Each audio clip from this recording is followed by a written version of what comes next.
Akala ko nagbibiro ka lang. Hindi. Kasi kasama to sa mga biro mo. Beaches and coastlines, no? And yun, you would expect na buwisit, nakalimutan. Baglaing yan ako, naka-face mask. Saan nga naka-face mask? Malamang, jacket o bride, ito.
In this episode, my friends, no, we get to explore beyond what you know about Ilocanos. In this episode, we get to explore what makes our Ilocano culture unique as any other culture out there, if not better. But rather than highlighting the things that you know so far about Ilocanos, we get to explore their hobbies, pastimes, and their interests. And if you're new to this channel, Ilocos catches everything Ilocos. The food, the place, and the people inside it. By the way, para mas masaya ang kwentuhan, why don't you hit that subscribe and bell notification para mas ganahan kayo to watch our episodes and to be notified of our upcoming episodes.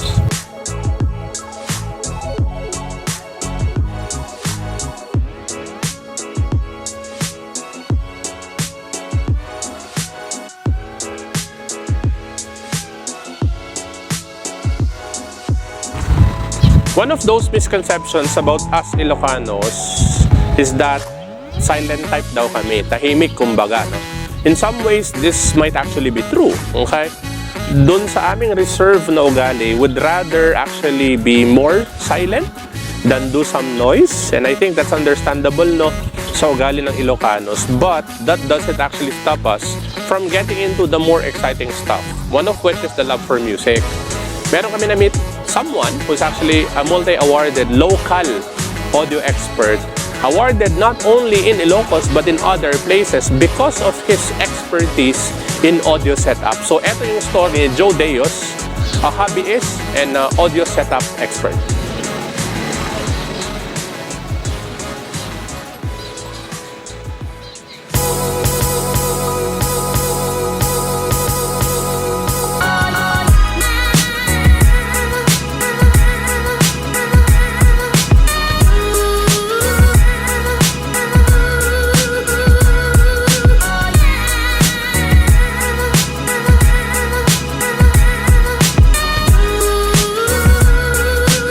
Ako nga pala si Joseph A. Deos, pinanganak sa Barangay 12, Castro Avenue, Lawag City, pero lumaki ako sa Sinai, Ilocos. Isa ako sa mga hobbies, which is my hobby, mahilig ako sa sound setup ng mga sasakyan.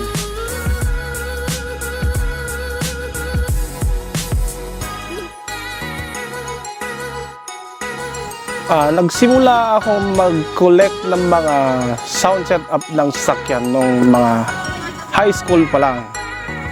Bali yung hilig ko since birth na yan eh. Kumbaga nung mga bata pa kami, naglalaro kami. Mga kaibigan ko, iba yung nilalaro. Ako, sa ibang linya yung nilalaro ko. So meaning, mahilig talaga ako sa mga electronics, ganun. Siyempre, yung nilalaro ko, yung mga wires, mga ganun, mga pyesa ng mga radio, ganun. So, unti-unting na-develop yun.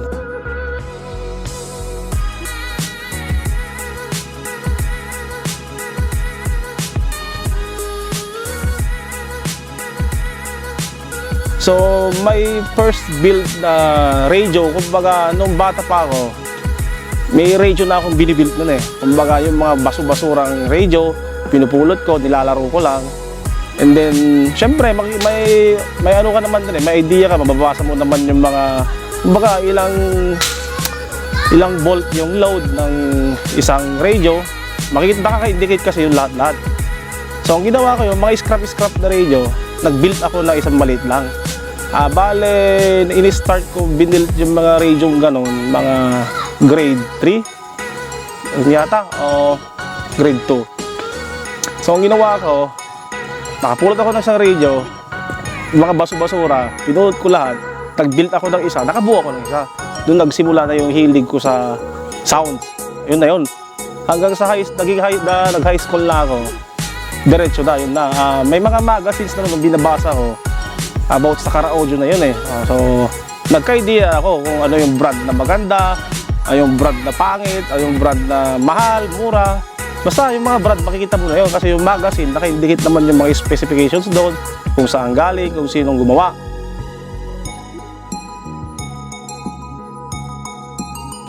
So, nung nag-college, yun na yun talagang lumabas yung hilig ko sa sounds kasi pag pupasok ako ng school, nakakarinig ako ng mga iba-ibang klase ng sounds, yung mga sound setup na sasakyan. So, niisip ko noon, di kaya masilip ko or makita mga system nito, sinasabi ko gano'n.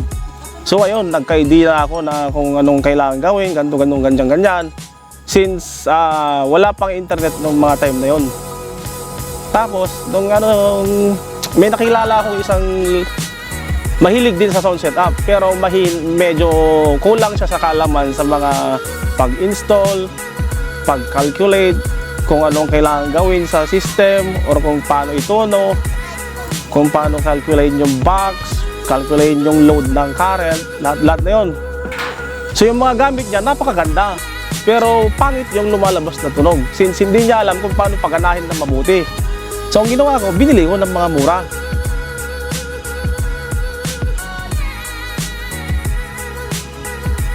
Ayun na, shinare ko yung talent ko sa mga barkada. May mga magpapagawa na, parang ganon. Siyempre, yung mga kaibigan ko, wow Brad, ba't ang ganda-ganda ng system mo, ganito, ganyan. Bakit? Gusto niya ganito? Oo, sige, pare, pwede ba yung sasakyan ko, gawin mo, ganon. And then, ginawa ko yung mga sasakyan nila, doon ako nagsisimula. Habang yung mga ibang tao nun dito sa norte, wala silang tiwala sa gawa ko kasi siyempre hindi ako kilala. Sino ba yung taong to? Hindi naman natin kilala daw. Ba't tayo magpapagawa sa kanya? Sabi nila. Pero mga barkada ko nun, alam na nila kasi subok na eh.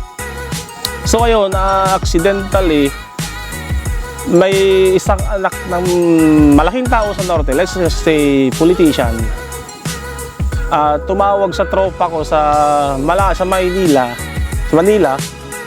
and then accidentally yung natawagan niya, tropa ko din. Tapos sinuggest niya na naghahanap siya ng may re-recommend na mag-i-install ng sound system sa sasakyan niya, yung marunong, kasi sabi niya mismo na nasubukan na niya lahat ng installer sa Ilocos Norte, Ilocos, wala pa rin nakakagawa system. So ang ginawa ng barkada ko from other groups, kasi ngayong time na to, admin ako sa isang pinakamalaking car audio group sa Pilipinas, which is Car Audio Sales Swap Philippines. Isa akong admin doon. So ang nangyari, tinawagan ng isang anak ng politician yung barkada ko, then nirelay sa akin pinagawa. doon. Tapos ginawa ko yung system, napagana ko lahat-lahat. Hanggang sa yun, dire-diretso na yung ikot ng paggawa ko ng sounds. Hanggang sa nakilala ko isang kaibigan na mahilig sa car show. From ano siya noon yun ang unang car show ko ng Ilocos Norte pala. From Piddig. Isa ring anak ng politician. So napag-champion ko yung isa sasakyan niya noon, and then sumunod Kanawidan Festival.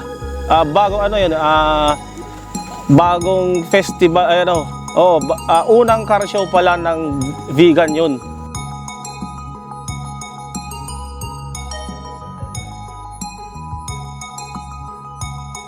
Nakilala ko yung isang engineer na barkada ko, which is mahilig din sa sound setup setup na sasakyan. Let's just say setup na sasakyan, which is eto kayo yung nasa gitna, at saka yung orange na Honda Jazz.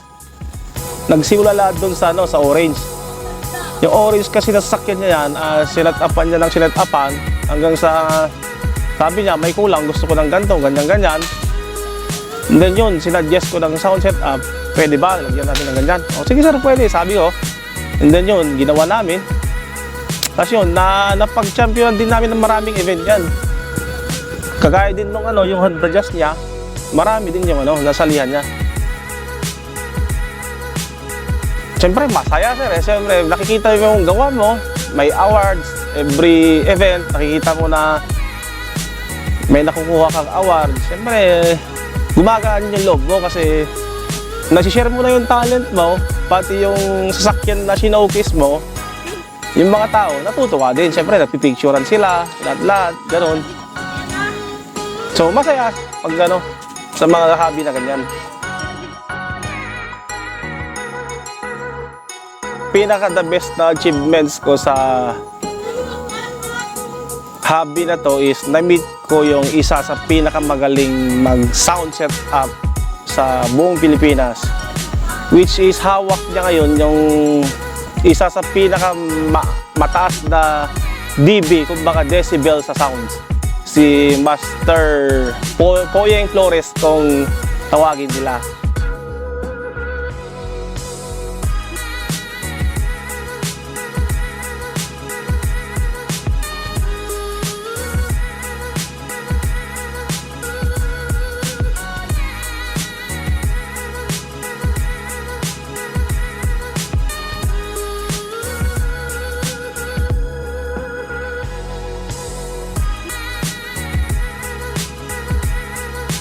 The very, very long coastline and the many scenic places na meron kami dito sa province, it creates actually a very good venue for 4x4.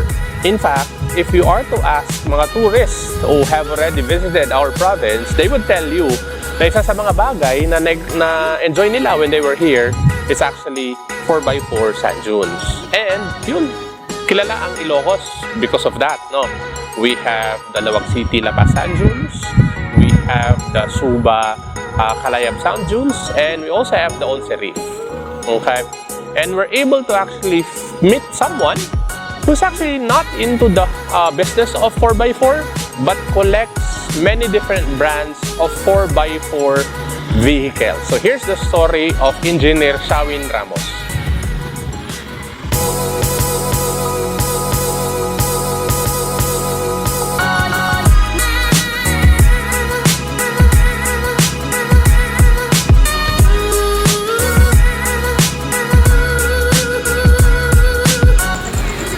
Good evening, siyak ni Engineer Shawin Ramos, taga Barangay Ono Lawag.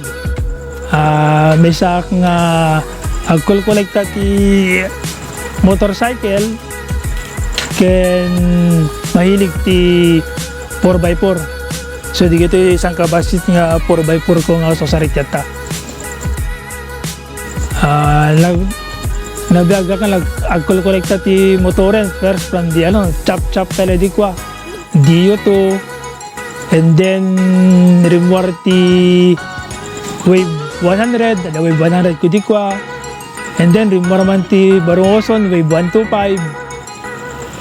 Tapos after wave 125, that is 2004, medyo nag-stop ako di ko nga agbot motor.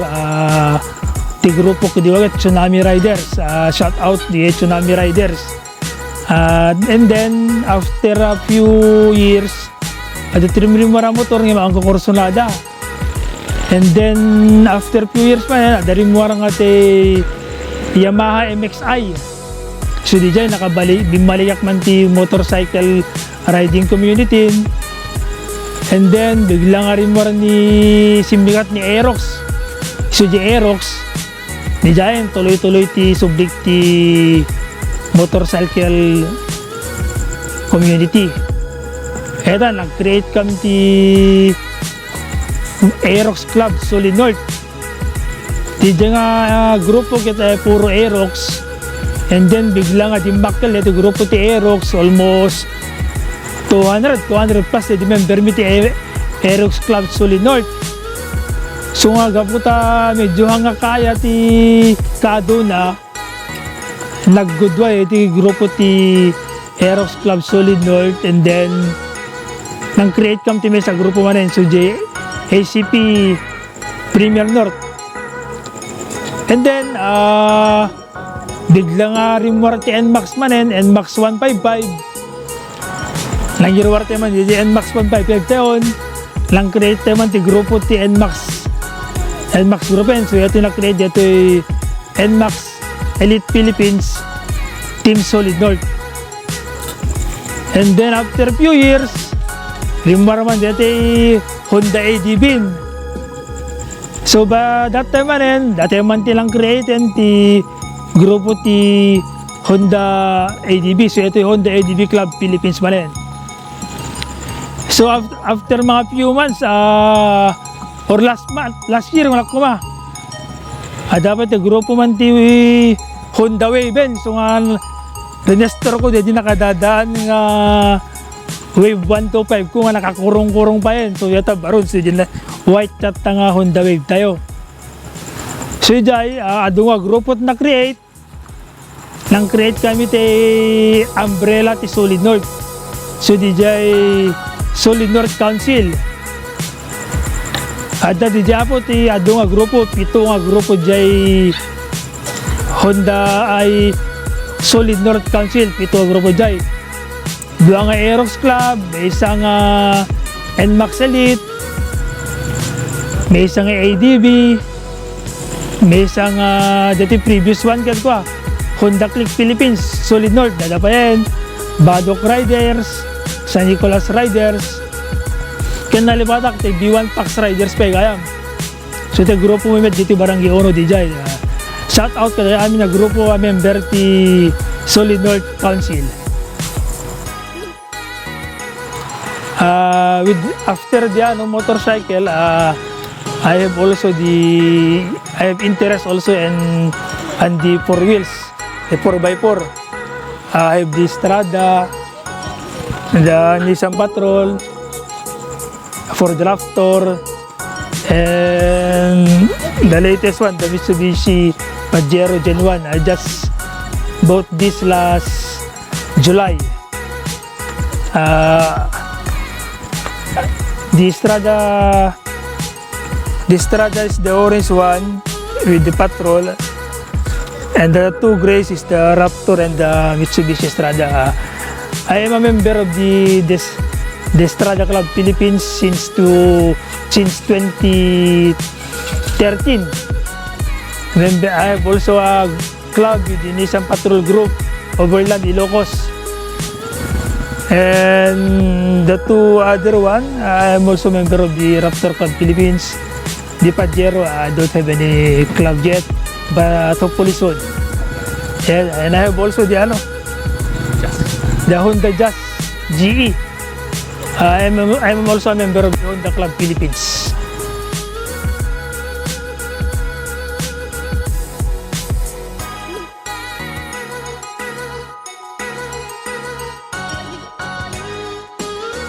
With this collection, it gives me happiness. It gives me yung parang fame. Kasi when you go outside, you ride with your 4x4. some people look at you and sometimes they shout it, wow, parang galon. Even the motor, there's the color of it, orange. Doon may modification, may setup, may accessories. Ayun, nabibigyan ako ng parang relaxation ko naman ito eh. Especially pag weekends, pag may 4x4 rides. Ayun, iba yung feeling pag nasa nasa trail ka, sa bundok, sa sand dunes. Yun, nakakapag-release ng stress. Marirelax ka sa mga workload mo during the weekdays. Pagdating ng weekends, yun, ito yung mga relaxation ko.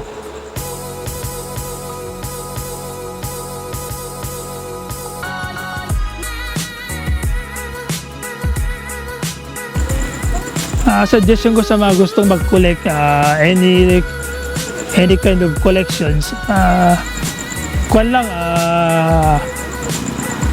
hanapin mo yung talagang gusto mong kolektahin. Kung ano yung nasa puso mo na gustong kolektahin, umpisa mo sa paisa-isa, konti-konti bumili, and then kailangan mo rin mag-ipon. Mahirap mag-kolekta lang hindi naman sa siguro blessed lang ako na nakabili ng mga ganitong items. Sa samalan ng prayers, yun lang yung sikreto doon, prayers. At ang pinakasikreto ko sa buhay ko is si Poong Nazareno. Yun lang, siya lang yung talagang pinupuntahan ko. Siya lang yung nagbibigay sa akin ng mga grasya. Kayang-kaya ko ipaglaban yung faith ko. My faith is greater than my fears. Kwento ko na lang, actually this year pinaglaban ko yung faith ko kay Poong Nazareno. I'm proud of it. Alam ng Ilocos Norte yan kung paano ako nagipit nung pinuntahan ko yung faith ko kay Poong Nazareno. Kaya I'm very thankful to Poong Nazareno kasi siya talaga yung nagbibigay sa akin ng mga grasya. Thank you Poong Nazareno. And thank you God.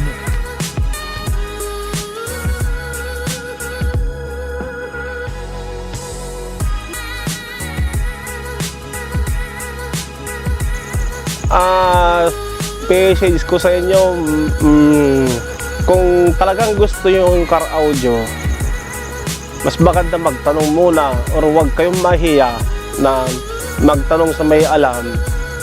Kasi kung talagang mahilig ka sa sounds, talagang hahanap-hanapin mo yung magandang sounds talaga. So ang message ko lang talaga sa inyo, huwag basta-basta mag-set up na hindi ka nagtatanong. Kailangan pag-aralan mo muna yung sasakyan mo, kung anong klase sasakyan mo. Tapos tanungin mo rin yung sarili mo kung kontento ka na sa sounds na sa sasakyan mo. Then kung hindi ka kontento, magtanong ka na lang muna bago ka mag-set up